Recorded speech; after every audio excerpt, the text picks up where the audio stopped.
turn to Philippians chapter 3, verses 13 and 14.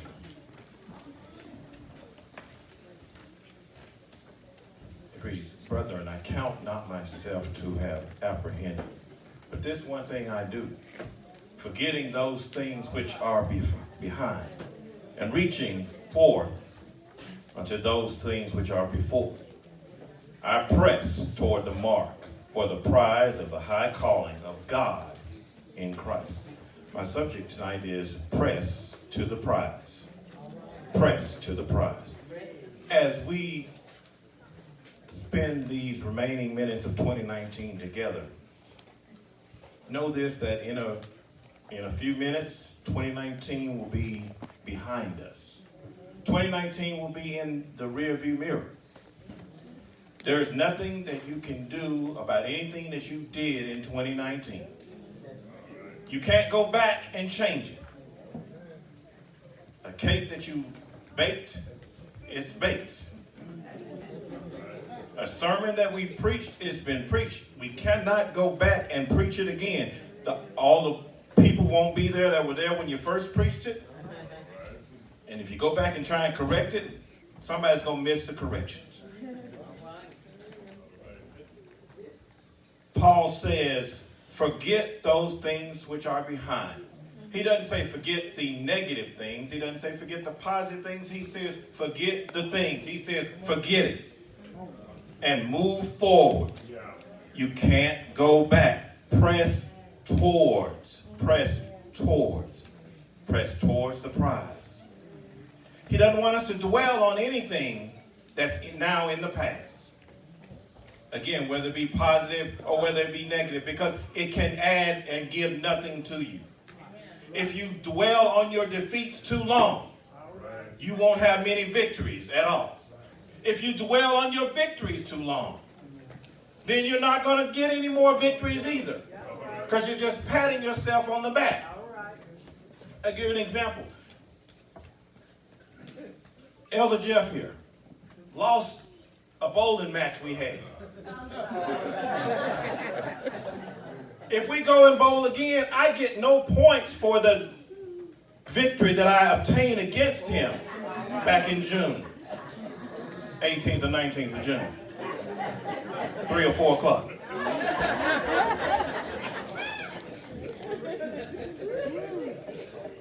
I get no points for that victory. He gets no points for that defeat. It's in the past. We have a fellowship coming. He'll get a chance. As we get to 2020, Paul is telling the church at Philippi, and he's telling us we need to press. Now, if you know anything about pressing, you've got to put some force behind it. You've got to try and be strong. Paul's telling us, don't press to impress. Do whatever it is that God is telling you to do because you're supposed to do it. Whether anybody sees you doing it or not. Yo, we have people in our fellowship. If Bishop Anderson is here, they're going to be here. If Bishop Anderson sees them doing it, they're willing to do it. We got to be better than that. Do what needs to be done, whether Bishop sees you or nobody sees you. Go and do it. Press. Press. Not to impress, but press. In 2020, let's press. Let's don't regress. Sometimes there are going to be things that happen in 2020, Mother Carter, that will set us back.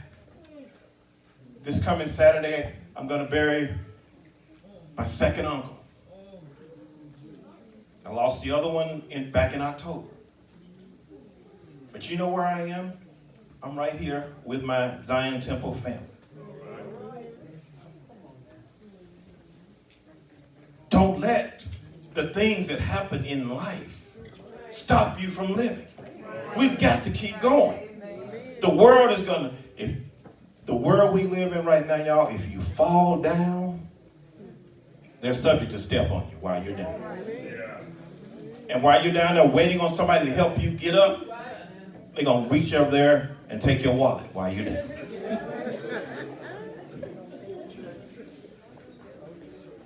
I'll share a personal testimony with you in about 5 minutes here. Early this year, back in July, Bishop preached a message on medication, taking medication. I'll share this with you.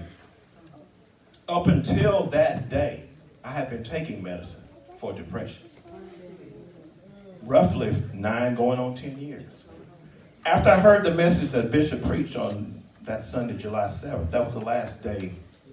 That was 177 days ago.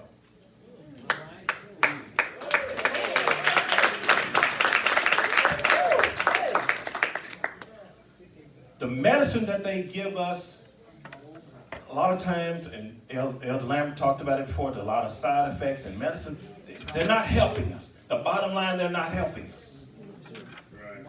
You know, we have an opioid crisis right now because they were just passing out those pills. When people come in with pain, they're just giving them those pills. And now they're trying to get people off of the opioids.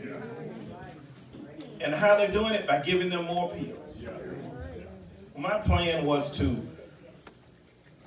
one day a week, just not take my medication. Then the next week, go 2 days.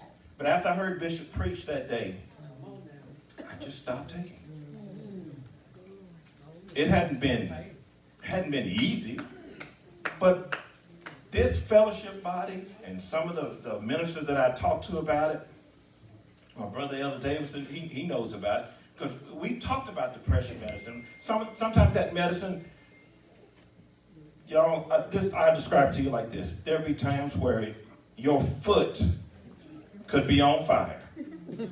But you're not going to do anything about it or really even get interested in it until it gets to about the third toe.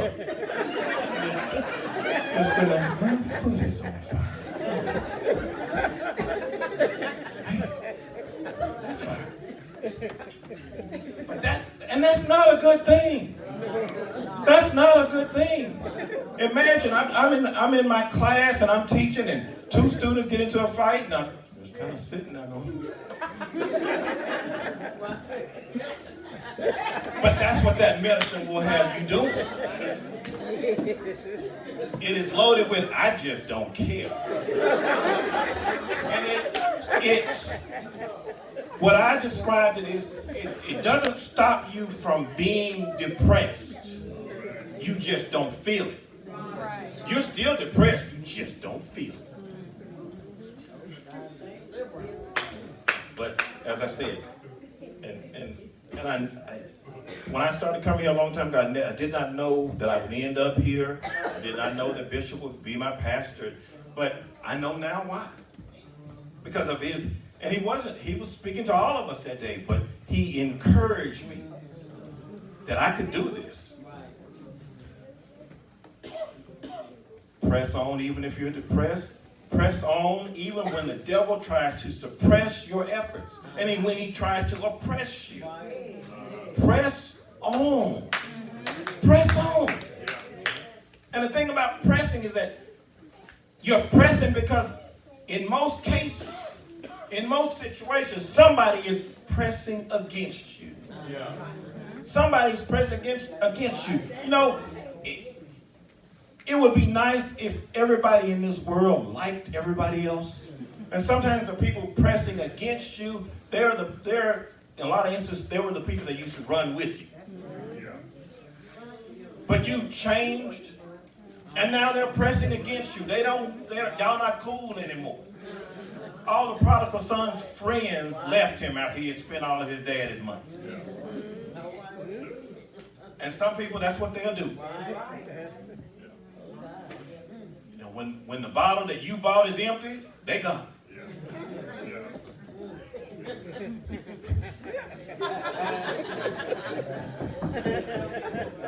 Love this man.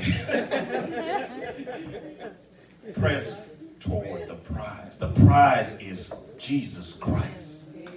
That's the prize. Not our cars, not our houses, not our spouses, not how much money we have in the bank. Jesus Christ. Christ is the prize. towards Christ. Press towards Christ. Christ is our prize. Christ is our Christmas present. He is the reason for this season we just celebrated. It is because of him that we have seen this much of 2019. And however much we see of 2020, it will be because of him. He is that gift that was purchased for us.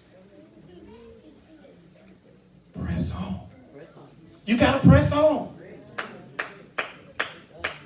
If everybody else around you stops, you keep pressing. If everybody else around you tells you while you're pressing, y'all, avoid people telling you how good you had it in Egypt.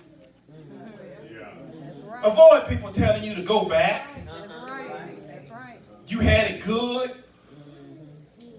Because if God closes a door, he's got a reason for closing it. And don't go through 2020 this close to being into and stepping into your promised land because you listened to somebody telling you to go back to Egypt. And you were just right there. Right there. All you had to do was just press one more step. And let God carry you the rest. All you had to do was just press just a little bit further. But you listened to someone who told you to quit. We had it good in Egypt. Let's go back. Press yourself away from those people.